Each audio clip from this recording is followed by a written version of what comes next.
And now we're going to start example 3. It says, a new miniature golf and arcade opened up in town. For convenient ordering, a play package has been available to purchase. It includes 2 rounds of golf and 20 arcade tokens. So we just know the number of each, and then we have $3 off the regular price. That's important to know that it's $3 off. There's a group of 6 friends purchasing this package. We want to know if G represents golf and T represents token. We need 2 different expressions that represent the total amount this group spent. Explain how each expression describes the situation in a different way. So we're going to first decide how much one friend would have to pay. So if 2 rounds of golf, we don't know how much the golf costs, so we'll do G. But however much it costs, we need to multiply it by 2 since we get 2 rounds of golf. And, so I'm going to write plus 20 arcade tokens. We don't know how much each token costs, but we know we're going to get 20 of them, so we would multiply it by 20. So that's our total cost, but then it says plus $3 off. So we could write plus $3 off would mean a -3. So we could have written this, or we could have written 2G plus 20T minus 3, because subtracting 3 is the same thing as adding -3. That's why it says plus here. So this is for one friend, but it says write 2 expressions that represent the total amount the group spent. Well, how many people were in the group? 6. So we could take this, which represents 1, and multiply it by 6. Or we could have taken this one and multiplied it by 6. Now these are considered the same expression, so that only counts as 1.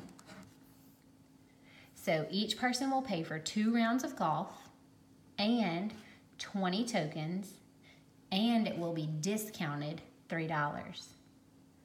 This expression is 6 times the quantity of each friend. So now let's do another expression. The total cost here could not just be 2G, but if we have 6 2Gs, then that would be 12G. And there's going to be 6 20Ts, so that would be 120T. And that would be 6 $3 offs. So 6 times -3 would be -18, or plus it would be -18 or plus -18. So $18 off the whole bill. So those are our 2 expressions. Let's turn the page. Okay, in exercise 4.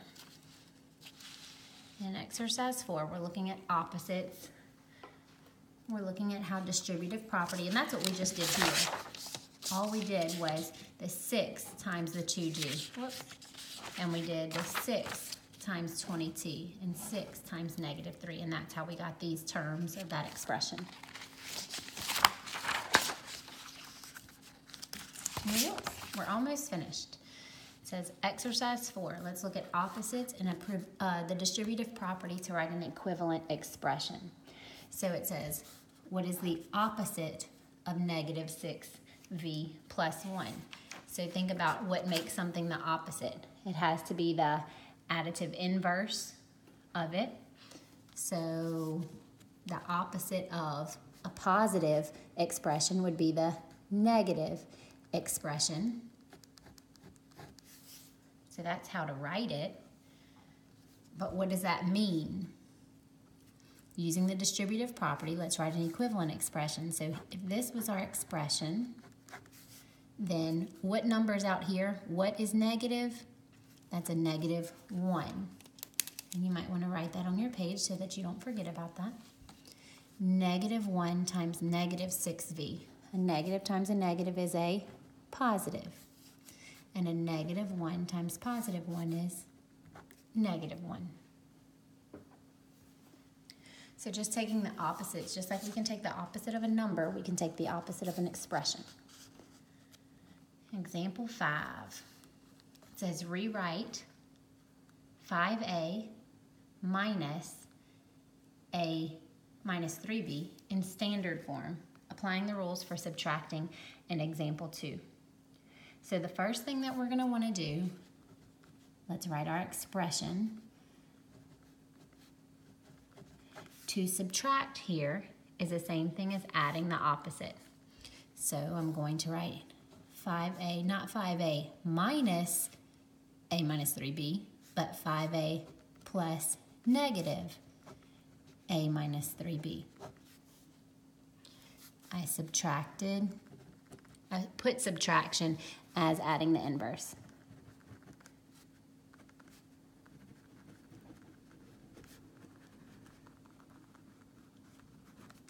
Okay, then I'm going to find the opposite of the number by multiplying by -1 here. So do that distributive property. Hand out that multiplication of -1. So rather than adding a negative a minus 3b, the opposite of a is negative a, and the opposite of negative 3b is positive 3b. So here we just multiplied by -1 to get the opposite.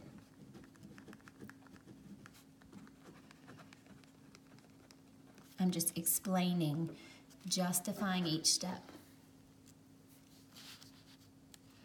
There we go. Okay, so now that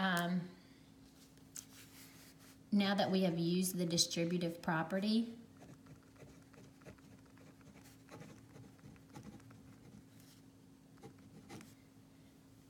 do you see anything that can be combined? Can we combine any like terms? Does anything have the same variable to the same power? Yes, both of these terms have a. So if we have 5 and we have -1, 5 plus -1, different signs, subtract, take the sign of the larger number, then we'll be exact. We get 4a plus 3b. That one is in standard form because there's nothing left to be collected. No more common terms.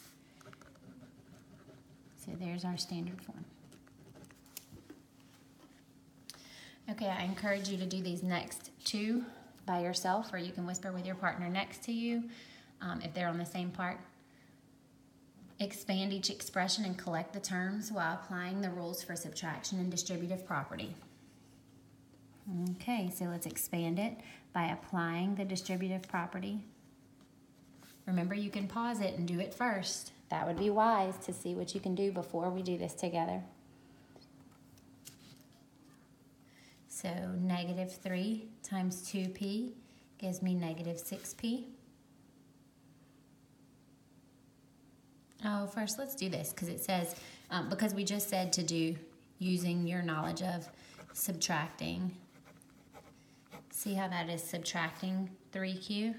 Let's know that that is the same thing as, rather than subtracting 3q, that's the same thing as adding a negative 3q, showing that that is, subtraction is adding the inverse.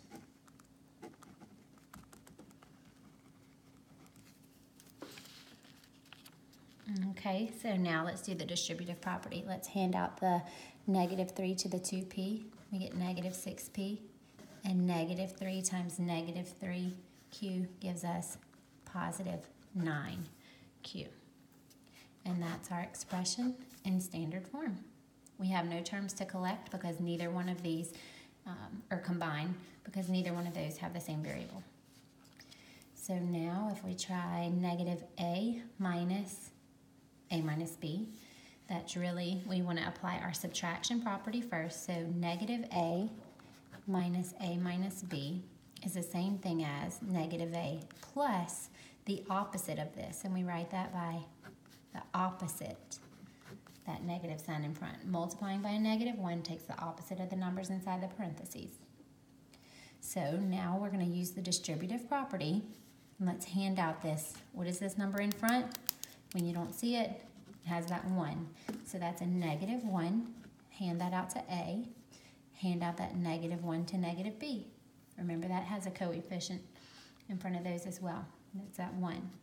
So -a plus Negative 1 times A is negative 1A, and negative 1 times negative B, a negative times a negative is a positive, and we don't have to write the multiplication of 1.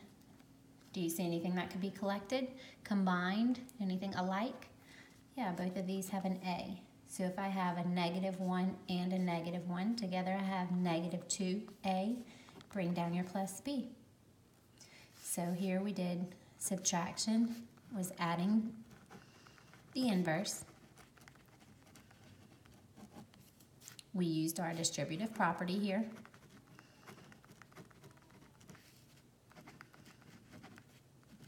And we combine like terms.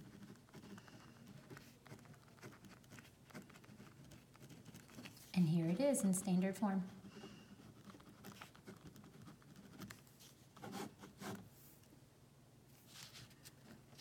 Okay, so now we have, we practiced writing products as sums and sums as products. We've combined like terms using your distributive property. So the problem set is now yours to try. Notice it has 1 through 4 here, as well as 5, 6, and 7 on the back side of that. Try those by yourself and use the notes that we just completed together as guidance.